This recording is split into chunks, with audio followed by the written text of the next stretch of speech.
Адзін ахоўнік Лукашэнкі памёр маладым, другі трапіў пад крыміналку. У 50 гадоў памёр былы супрацоўнік службы бяспекі Лукашэнкі і ветэран спецназа Канстанцін Цюшэўскі. Ён сканаў напярэдадні Новага года, але што стала прычынай смерці, не паведамляецца.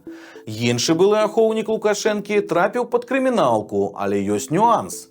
44-гадовы палкоўнік Андрэй Жамайтук у сярэдзіне 2000-х быў ахоўнікам Александра Лукашэнкі, а затым атрымаў іншую адказную пасаду. З верасня 2013 года і да мая 2021 ён узначальваў упраўленне дэпартамента аховы беларускай міліцыі, а канкрэтна кіраваў аховай дыпламатычных прадстаўніцтваў і консульскіх установаў замежных дзяржаў. Як вынікае з назвы, яго супрацоўнікі працуюць пры пасольствах і консульствах. Пасля Жамайтук выйшаў у адстаўку з органаў, але ж адразу знайшоў працу ў кампаніі «Газпром Трансгаз Беларусь».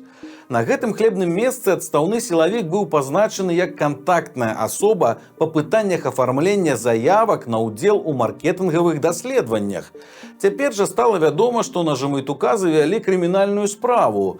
Інфармацыі вельмі мала. Дагэтуль незразумела, ці гэта звязана з яго працай у дэпартаменце аховы, ці то з працай на «Газпром Трансгаз», ці то за штосьці побытавае. Але ж па выніку Жамайтук быў прысуджаны да пазбаўлення свабоды, праўда, з адтэрміноўкай. Гэта значыць, што чалавек застаецца на волі і калі за час адтэрміноўкі не парушыць закон, то ў калонію не трапіць.